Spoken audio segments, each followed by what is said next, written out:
नमस्कार दोस्तों, स्वागत है आप सभी का आपके अपनी प्रोग्रेसिव एजुकेशन के यूट्यूब चैनल पर। मैं पूनम यादव। आज की वीडियो दोस्तों हमारी पॉलिटी की है और पार्ट 5 है। तो आज के इस वीडियो में भी हम बहुत ही अच्छे अच्छे प्रश्नों को करने वाले हैं। तो दोस्तों वीडियो को पूरा एंड तक देखिएगा। वीडियो अच्छे लगे तो लाइक शेयर एंड सब्सक्राइब जरूर करिएगा। तो शुरू करते हैं बिना किसी देरी के आज की इस वीडियो को। तो पहला क्वेश्चन है आपकी स्क्रीन के सामने की संविधान संशोधन एक्ट के अंतर्गत मतदाताओं की उम्र 21 वर्ष से घटाकर 18 वर्ष की गई थी। तो दोस्तों 61वां संविधान संशोधन करके जो है मतदाताओं की उम्र 21 वर्ष से घटाकर 18 वर्ष की गई थी। तो ऑप्शन ए हमारा आंसर करेक्ट हो जाएगा। प्रश्न नंबर 2 है नीति आयोग का गठन कब किया गया था। तो नीति आयोग का जो गठन है दोस्तों 1 जनवरी 2015 को किया गया था। तो ऑप्शन बी हमारा आंसर करेक्ट हो जाएगा। प्रश्न नंबर 3 है संसद के दोनों सदनों के संयुक्त अधिवेशन को कौन बुलाता है। तो संसद के दोनों सदनों के संयुक्त अधिवेशन को जो है राष्ट्रपति बुलाता है। तो ऑप्शन डी हमारा आंसर करेक्ट हो जाएगा। प्रश्न नंबर 4 है 86वें संविधान संशोधन द्वारा प्रस्तावित शिक्षा का अधिकार किस वर्ष लागू किया गया था। तो ये किया गया था 2010 से। तो ऑप्शन सी हमारा आंसर करेक्ट हो जाएगा। प्रश्न नंबर 5 है आर्थिक योजनाएं निम्नलिखित में से किस सूची में आती हैं। तो जितनी भी आर्थिक योजनाएं होती हैं वो समवर्ती सूची के अंतर्गत आती हैं। तो ऑप्शन बी हमारा आंसर करेक्ट हो जाएगा। प्रश्न नंबर 6 है योजना आयोग को भंग किस प्रधानमंत्री ने किया था। तो दोस्तों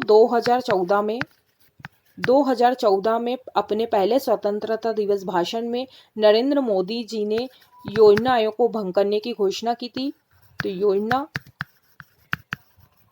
आयोग को भंग करने की क्या है घोषणा की थी।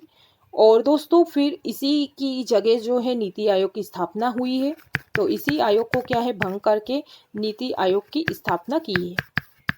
तो योजना आयोग के स्थान पर जो है नीति आयोग की स्थापना की है। तो किस प्रधानमंत्री ने इसको भंग किया था। तो नरेंद्र मोदी जी ने जो है योजना आयोग को भंग किया था और फिर इसकी जगह नीति आयोग की स्थापना की गई थी। प्रश्न नंबर 7 है आधुनिक भारत में स्थानीय स्वशासन का प्रवर्तक किसे कहा जाता है। तो ये कहा जाता है दोस्तों लॉर्ड रिपन को। तो ऑप्शन ए हमारा आंसर करेक्ट हो जाएगा। प्रश्न नंबर 8 है संविधान में कैबिनेट शब्द का एक बार प्रयोग हुआ है वो कौन से अनुच्छेद में जो है प्रयोग हुआ है। तो दोस्तों अनुच्छेद 352 में जो है प्रयोग हुआ है। तो ऑप्शन बी हमारा आंसर करेक्ट हो जाएगा। प्रश्न नंबर 9 है भारतीय संविधान का निम्नलिखित में से कौन सा संवैधानिक संशोधन एक राज्य के रूप में सिक्किम के गठन से संबंधित है। तो दोस्तों 36वां संविधान संशोधन करके 36वां कॉन्स्टिट्यूशन अमेंडमेंट 1975 में 1975 में क्या है दोस्तों सिक्किम को जो है भारत का 22वां राज्य बनाया गया था। तो भारत का 22वां राज्य किसको बनाया गया था दोस्तों। तो सिक्किम को बनाया गया था। तो ये कौन सा संविधान संशोधन हुआ था दोस्तों। तो 36वां संविधान संशोधन 1975 में हुआ था जिसमें जो है इसके अंतर्गत सिक्किम को भारत का 22वां राज्य बनाया गया था। तो ऑप्शन बी हमारा आंसर करेक्ट हो जाएगा। प्रश्न नंबर 10 है भारतीय संविधान के किस अनुच्छेद के तहत राष्ट्रपति पर महाभियोग चलाया जा सकता है। तो जब भी दोस्तों राष्ट्रपति संविधान के बाहर होकर काम करता है तो उसके ऊपर जो है महाभियोग की प्रक्रिया अपनाई जाती है। तो ये किस अनुच्छेद के तहत जो है महाभियोग चलाया जा सकता है। तो ये अनुच्छेद 61 के द्वारा जो है महाभियोग की प्रक्रिया को अपनाया जा सकता है। तो ऑप्शन सी हमारा आंसर करेक्ट हो जाएगा। प्रश्न नंबर 11 है भारत का पहला वॉइसराय निम्न में से कौन था। तो भारत का पहला जो वॉइसराय था वो लॉर्ड कैनिंग था। तो ऑप्शन सी हमारा आंसर करेक्ट हो जाएगा। प्रश्न नंबर 12 है हाउस ऑफ द पीपुल को लोकसभा का नाम किस वर्ष दिया गया था। तो ये दिया गया था वर्ष 1954 में। तो ऑप्शन ए हमारा आंसर करेक्ट हो जाएगा। प्रश्न नंबर 13 है भारत के नियंत्रण एवं महालेखा परीक्षक की नियुक्ति किस अनुच्छेद में वर्णित है। तो दोस्तों अनुच्छेद 148 के अनुसार भारत का एक नियंत्रण एवं महालेखा परीक्षक होगा। इसकी नियुक्ति जो है राष्ट्रपति के द्वारा की जाती है दोस्तों। तो अनुच्छेद 148 के तहत इसकी नियुक्ति शपथ और सेवा शर्तों का निर्धारण किया गया है। तो इसी आर्टिकल में क्या है दोस्तों इसकी नियुक्ति शपथ और सेवा शर्तों का जो है निर्धारण इसी अनुच्छेद में किया गया है। तो अनुच्छेद 148 में जो है नियंत्रण एवं महालेखा परीक्षक की नियुक्ति, शपथ और सेवा शर्तों का निर्धारण किया गया है। इनकी नियुक्ति राष्ट्रपति के द्वारा की जाती है दोस्तों। और वर्तमान में बात करें कि वर्तमान में अभी कौन है महालेखा परीक्षक, तो दोस्तों वर्तमान में जो है गिरीश चंद्र मुर्मू है। तो वर्तमान में अभी कौन है, गिरीश चंद्र मुर्मू है और ये 2020 से अभी तक है, 2020 से अब तक।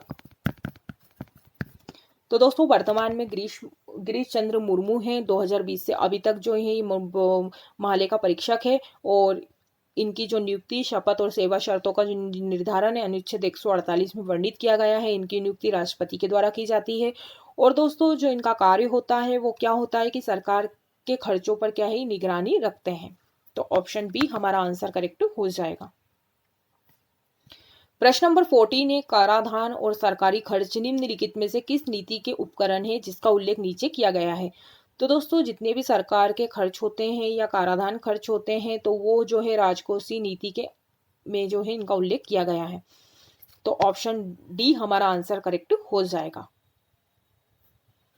प्रश्न नंबर 15 है, भारतीय राष्ट्रीय कांग्रेस के निम्नलिखित में से किस अधिवेशन में भारत छोड़ो आंदोलन शुरू किया गया था। तो ये शुरू किया गया था दोस्तों बॉम्बे अधिवेशन में जो है भारत छोड़ो आंदोलन शुरू किया गया था।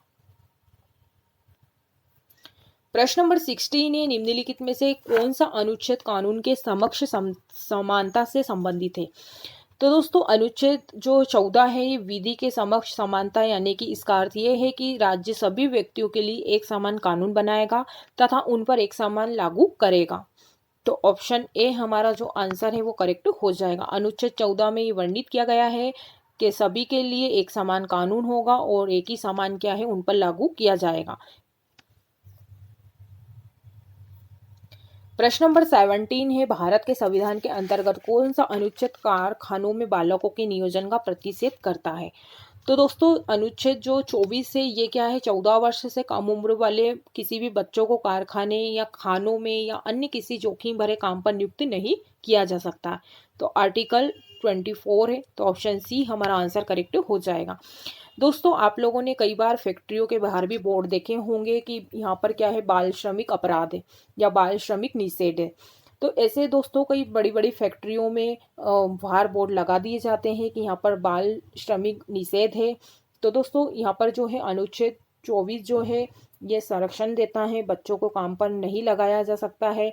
यदि कहीं पर बच्चे काम करते हुए पाए जाते हैं तो उन पर कार्रवाई की जा सकती है। तो 14 वर्ष से कम उम्र के बच्चे जो हैं वो कारखानों में या बड़ी बड़ी खानों में या अन्य किसी जोखिम भरे काम पर उनको क्या है नियुक्ति नहीं किया जा सकता है।